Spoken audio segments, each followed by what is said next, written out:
Good evening, ladies and gentlemen. This is your host, Christopher Curtis Bowen, on this evening edition of Fire of Liberty. Your host, your guardian of light, your creator, or a creator. Creator beings, of course, we're all creator beings, light beings, light worker, light warrior, ambassador for this planet, for these systems, solar systems, igniting peace throughout the universe is universal. Light, radiating heart, beacon, guidance, guardian, angel, and of course committed being. Grand thing, of course, is the magnificent understanding of the really grand and great and growing bond that we have, of course, with the Galactic Federation of planets.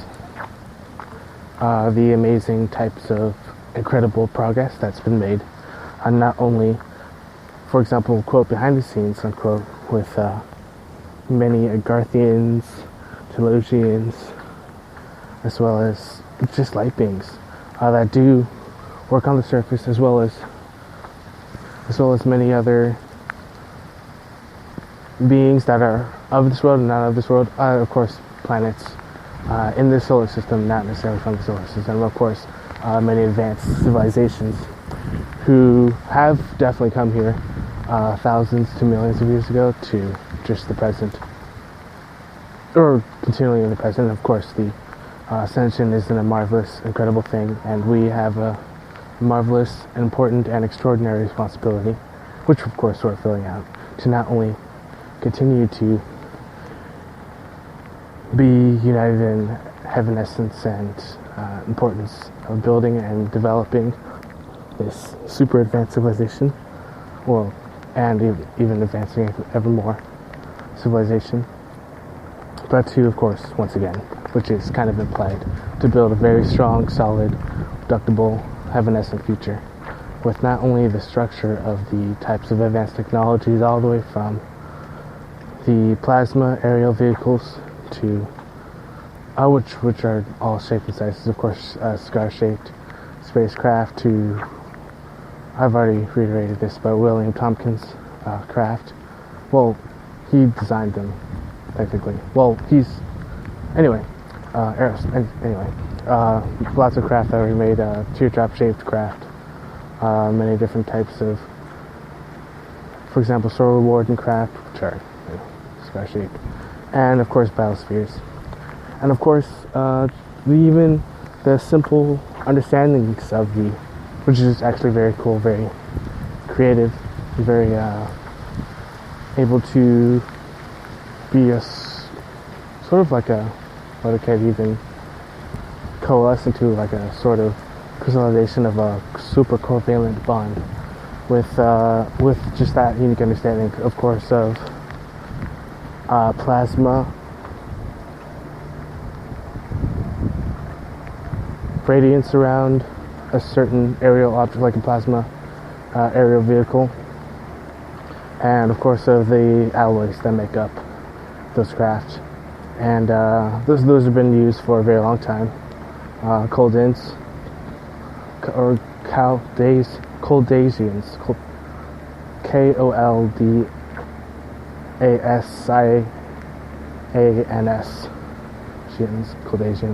Coldasians, as well as I know the Centauri, I want to say. I'm pretty sure they're the goodness gracious, some of the best pilots of the spaceships or of spacecraft, and some of the best craft are piloted by some of the members and some of the beings in this galaxy. It's like a very interesting tidbit, just as, we have a sort of, even though our unity also understands and crystallizes that sort of universal light awareness wisdom, same kind of parallel. For example, we can give the analogy for like how we know fastest land animal is a cheetah, or the fastest ocean swimmer is a sailfish or swordfish. And of course, history makers, fastest driver, racer, and the fastest pilot or best pilot. Also, best pilot for StarCraft. And so that, of course, also gets the imagination going, allows us to expand, and allows us to really not only be very fluid with subtleties, which is the very miraculous, heavenescent thing that we're doing. Because no matter, I really do describe how, like, no matter what happens, there is, and it's not like if this is positive, this is negative, or if this is negative, this is positive. More like, there's the other side. It's more like this is, well, because like, that first, there's also the fourth density planets, fourth density realm, and plasma para beings live there, and this is kind of just a figuration, but it's a sort of, it's of course not only an important part of, well, not I say important, but it's not only an important part of the future, and of course with the understanding of not only this planet's ascension into a fourth density planet, even though that sort of universal clarity also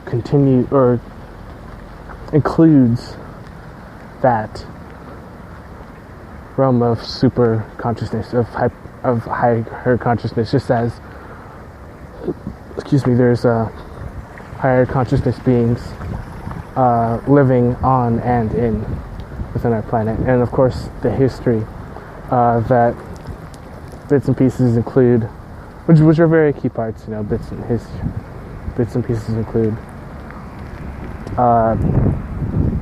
exactly what type of technology Atlantis made. That is not a very good crystal beam laser. Anyway, it was designed and made, and then it basically backfired. And Lemuria and Atlantis suffered because of it. But then again, there were survivors that continued to evolve, and so that's the amazing thing about, of course, us is surface beings. Even though there's lots of surface beings are evolving, which is very beautiful, positive. Or not necessarily just. I'm gonna think of a better word than positive, because ultimately, no matter what, there's that heavenescent aspect to it, and that experience. And we're able to, for example, learn from our lessons, as in able to create more, not only interesting ways, but creative ways, and unique ways, and multi-crystalistical ways, and next level ways to not only build what is already known, like all the many different types of, and I really do hype on transportation devices, but the many different types of transportation devices, from electromagnetic gravitics to gravity control to, well, kind of, quote, considered anti-gravity, unquote, to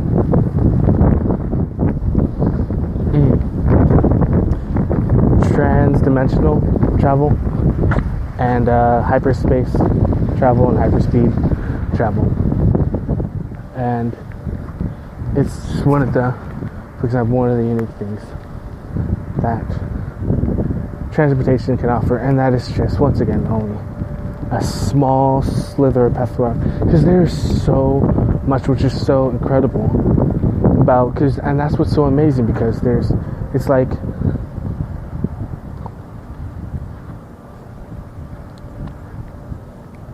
no matter what happens, there's never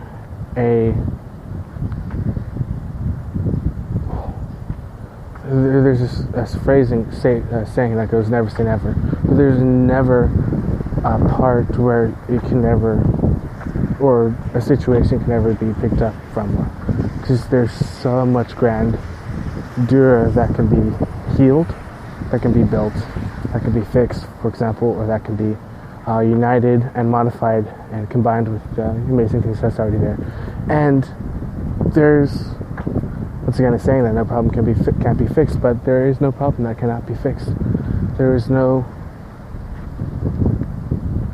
task that's too much to challenge. There's no challenge that's too difficult to conquer. There's no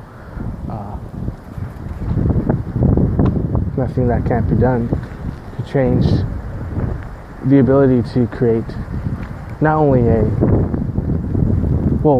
simply a better environment, which, for example, is many different processes of evolution that's been going on for millions of years in terms of the different, for example, species that have come and gone, beings that have come and gone, and of course the beings that we thought were extinct which aren't extinct.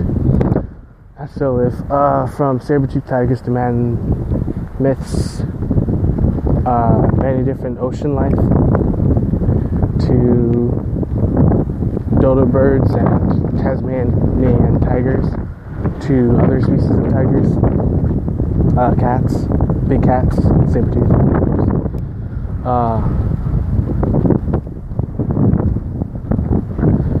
there, of course, even is, the miraculousness of Telos, and 12,000 years, if I'm correct, it's about that time. It's just, for example, a type of unifying, unique perspective, so that really allows us to ascend and elevate into a higher level of consciousness, and therefore, of course, the unified state of peace, blissability, and co-creative consciousness expansion, and of course, consciousness. Well, expansion also. It's like that analogy, of course, of the frontier, which is not just an analogy, it's actually, real frontier. Of course, traveling onward, not only, because we're ultimately all on the frontier, and we're all, present in this sort of space-time evolution of kind of these paradigms, these new paradigms. Well, not new paradigms, because they're kind of, for example, have always been there, but it's a sort of, it's most definitely a liberating thing to be free to understand the true limitlessness, not only within us, but in our history itself. Because, vegetation in Agartha, the size of the fruit, the numerousness and the healthiness of the fruit, the liveliness and the cleanliness of their oceans and their lakes and rivers, the pristine, absolutely pristine, untouched landscape of their mountains, hills, and natural places, and the size and the strength and the might of their trees, which are known to be, even in our trees too, are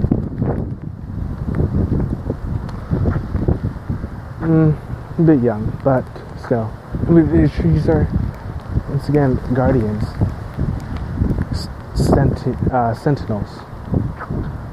sentinel guardians. Caution in the most respectful way, of course. Really go into great detail about the strength, the noble and bold character of trees. The other very important thing, that's just not one, because that's one brilliant thing about nature. Also described in, I believe it was some type of interview read a while ago about the colors. Oh, actually it was a book. So let me rephrase. This is an actual analogy, the oneness between plants, and of course this is a very recognizable analogy, and I think this pretty much comes close, and this can even be correlated with Tree Talk by Diane Robbins. Trees see and experience everything they feel, everything together. They're one with one another, and they really feel, for example, sun. They feel they feel everything around the planet. They're connected with the algae in the sea, to the earth, the roots in the earth, to the grass and the flowers and the bushes coming from the earth, to the tallest trees, to the rocks, or trees on the highest rocks, highest mountains, over hills and through rivers, even connected. And perhaps they even see colors. I'm pretty sure they actually really do see colors. So, and of course, for example, even higher density planets, they do have more color fields. What is that? What's a better way to describe that? Color, more range of theoba, when the light that reflects, for example, not only off the different vibrancies and colors of not only the plants and the animals, birds and insects, for example, but the actual atmosphere, which is has golden hue, because of the type of energy transfer that goes between pyramids is similar to the type of energy transfer that goes between solar flares, which is similar to the type of energy transfer that goes between the many different types of, well, I say beings, but planets. Planet. That. I know there's about 3 golden planets. But of course, that's... anyway, the light hits it creates a sort of vibrancy, a glow, a frequency range, which is, described as the 4th state of matter, plasma, because it doesn't operate in the same way that air operates, which of course allows the paraphysical beings to live in such an environment. Paraphysical? Did I say that correctly? Yeah, pretty sure I did. Bioluminescence and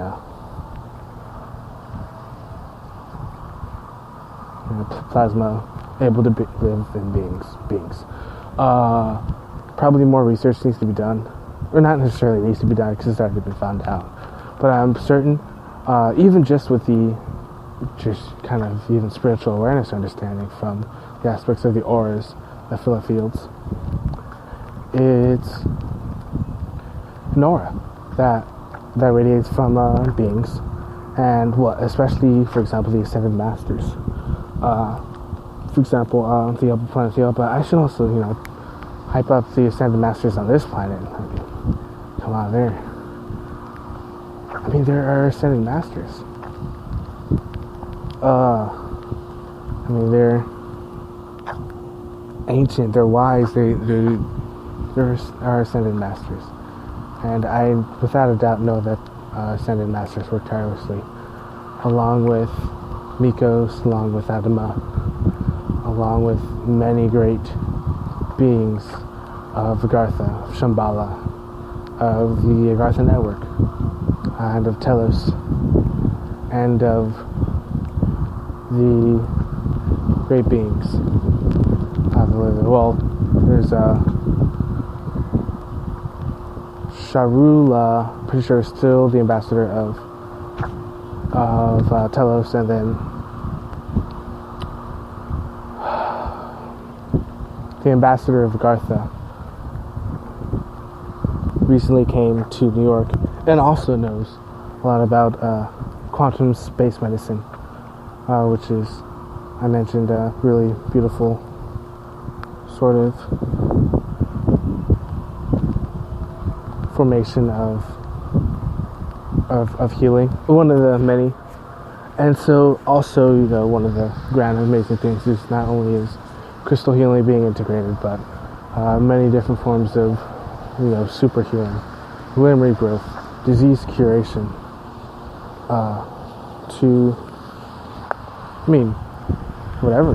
curing anything. It literally cures anything and everything. So whatever is needed to be cured because, of course, frequency is the main thing, and that's why higher consciousness doesn't even have diseases. Actually, it has the opposite, which is higher vibrational frequencies that allow for mortality, that allow for higher aspects of living, radiating, and ultimately, of course, exuding many different types of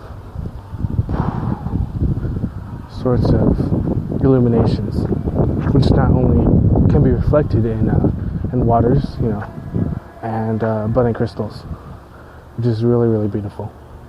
It was really unique, really special, and really heavenescent. And that's what's very key, important, spectacular, peaceful, and heavenescentical, multi-creationalistical, about not only the aspects of the higher vibrational consciousness, which is also, vibration and consciousness do, no pun intended, go hand in hand. But the sort of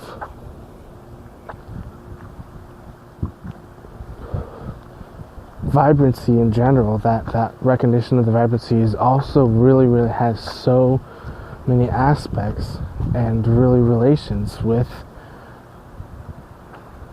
many different parts of what we can do and create. So just as in a 3D printer can create many things, vibration,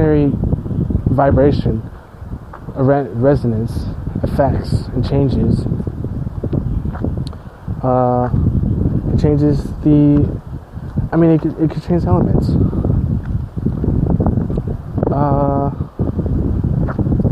For example, it's pretty straightforward, but gold to silver, silver to gold, gold to platinum, copper to, these can be reversed too, copper to tin, tin to nickel, nickel to copper, copper to aluminum, aluminum to gold, even aluminum to platinum. And there's some temperature changes as well that are required, but vibrancy is or resonance, phonon resonance is the real. And that's kind of something that's been worked on. Crystal generators, generators that, of course, house the biospheres, for example, and their, forms of generation.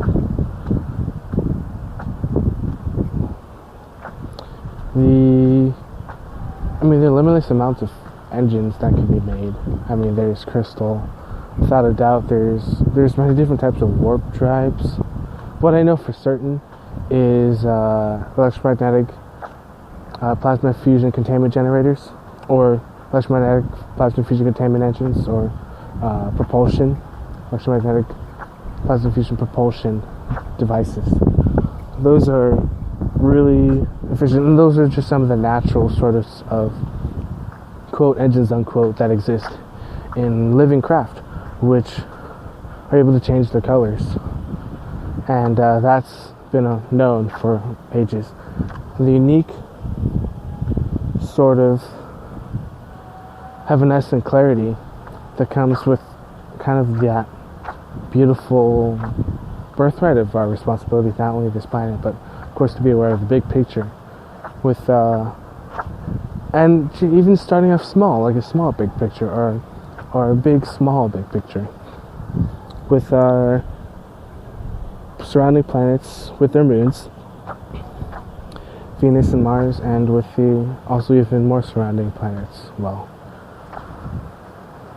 asteroid belt. It's asteroid belt now, but the asteroid belt, Mercury, Mars, Venus, even Saturn, Jupiter, their moons. The amount of, and it's interesting because also one of the key things that's important to know is, so there's it's not common knowledge, which is not bad, but it's not common knowledge that ICC, where their bases are, what they're doing, what they've done, what their history is, and how that can just be like a sort of playbook for a sort of understanding of history to move forward. Because if we, and it's, yes, it is, it's totally interesting to know that, but at the same time we intuitively, divinely are omniscient. So that means we do have omniscience. And of course, omniscience, even omniscience does, well, obviously, nationality even state. We have the ability to not only have the awareness of what the ICC is and all their sorts of extensions and expansions and bases and actions and are taken in occurrences that occur all over the star system, plurals, star systems, and of course the solar system. To know about all the already made bases, already made outlooks, and creations, and even space designs that most definitely have been created and are definitely out and about. And I know for certain there's trading, and there's so much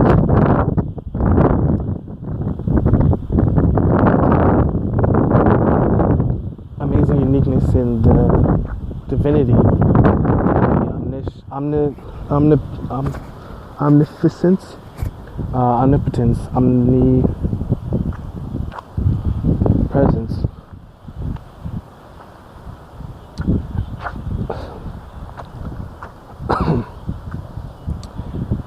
and omni-abilities that we have, that we express, and that we are united with, and that we are always bonded with, which is a very important bond for not only our connection with our space and star family, but of course with one another.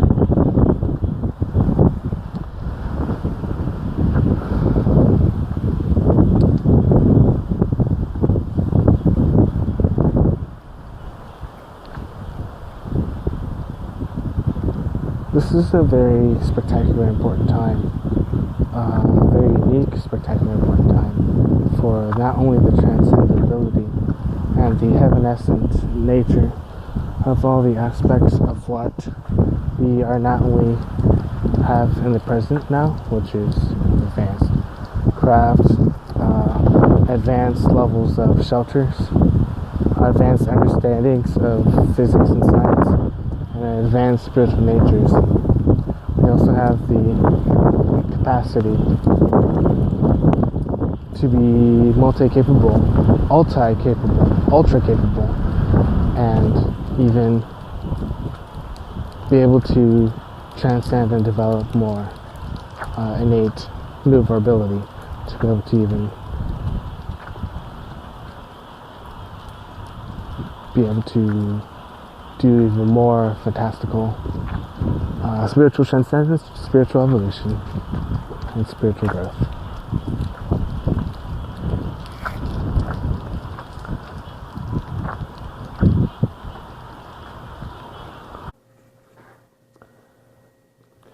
Continuing on to not only partake but to unify in this unique, spectacular sort of heavenescent combination is just one of the grandest responsibilities that comes with omnipresence, omnipotence, omniscience, heavenescent creation, and unlimited potential. This is your host, /creator being, light worker, light warrior, guardian of light, guardian angel, and unique, evanescent, planetary leader, and your truly sincere planetary ambassador for the solar system and seen for the sector. Even though I am also your planetary ambassador. I love you all.